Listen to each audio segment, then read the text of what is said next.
Our culture has a substantial effect on our morals, beliefs, and values.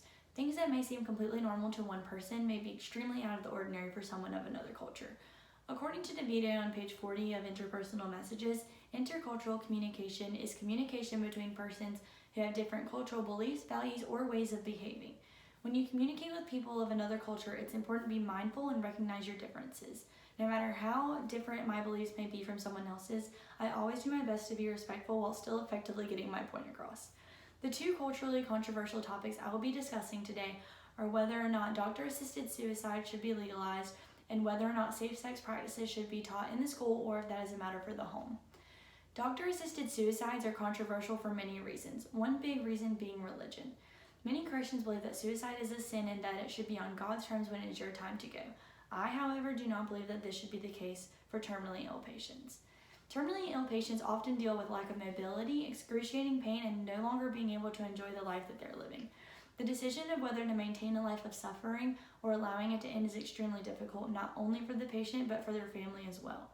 This is why some states such as Oregon and Montana have made it legal for doctors to write lethal drug prescriptions to terminally ill patients who are mentally sound if they request them. Being terminally ill takes away all of your independence and ultimately who you are as a person. Having the option to end your life on your own terms peacefully lets you go with a sense of dignity. I have always been very independent, and I cannot imagine spending the very end of my life having to be taken care of and needing assistance to do absolutely anything. According to Kareem on page 453 of Assisted Suicide, this is the reason that Lee Johnson took advantage of Oregon's Death with Dignity Act and swallowed a lethal pill prescribed by his physician at 66 years old. On page 453, Kareem stated that he spoke with Johnson's family about his values, saying that he was a deeply independent person who really came to believe in living by choice. What he ended up doing was very consciously about dying with dignity and grace. I very well relate to Lee Johnson, as being independent is not just a personality trait, it's a large part of who I am. I don't like other people making decisions for me, and that stems a lot from growing up with a single mother. She was always a great role model for being independent and let me make my own decisions. The United States' view on this topic is almost equally divided. This made me really think about my views on this topic, as there wasn't one answer that would sway my beliefs. In the chart on page 453, it shows that 45% of Americans say that assisted suicide is morally acceptable, while 48% say that it is morally wrong. According to Kareem on page 453, supporters of what they call aid in dying align their choice with American liberty and freedom. This makes sense because one important thing that America stands for is freedom. Those who would be given the option of doctor-assisted suicide would be in their final days. Death for them is inevitable. The difference would be if they go painfully or peacefully. I choose peace. The second culturally controversial topic I will be discussing is whether or not safe-sex practices should be taught in school or if that is a matter for the home. Most states have mandated sex education programs for public schools, and many of those states require that abstinence be stressed as the best option. Many parents believe that if safe-sex practices are taught in school, it lets their child know that it is acceptable for them to be having sex as long as they're safe, and believe that abstinence should be the only thing taught.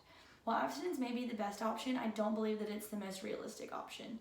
According to Blanks on page 312, a study of 6th graders shows that more than 30% of both female and male students have already had experience with dating, and their initial engagement in sexual intercourse was being conducted as early as elementary school. There has been a continuously rapid growth both mentally and physically in elementary school students as smartphones and computers become more accessible. It gives them the ability to see things that aren't age appropriate. Many parents find it to be awkward to discuss safe-sex practices with their child and don't do this at all. If a parent never establishes an open relationship about sex education, it is very unlikely for their child to come with them with any questions or concerns. If safe-sex practices are taught in school, they would be in a more comfortable environment with their peers and have a knowledgeable adult to ask questions. The United States' view on this is also very segregated. Parents who find it uncomfortable find it beneficial to be taught in school, while parents who believe that abstinence is the only thing that should be stressed would rather teach at home. All of the safe-sex practices that I learned were taught in school. They were never discussed in my house, which is most likely the reason I believe in these practices being taught in school. I am grateful for that educational opportunity. According to DeVito on page 29, the term enculturation means the process in which culture is transmitted from one generation to another. This definitely had a huge impact on the way that I view the legalization of doctor-assisted suicides and whether or not safe sex practices should be taught at school or if they're meant for the home. Everyone's culture is a defining factor to who they are, and I will always be someone who stands up for what I believe in. I believe that everyone has a right to education, and everyone should be able to do whatever makes them happy, even if it means ending their life on their own terms with dignity.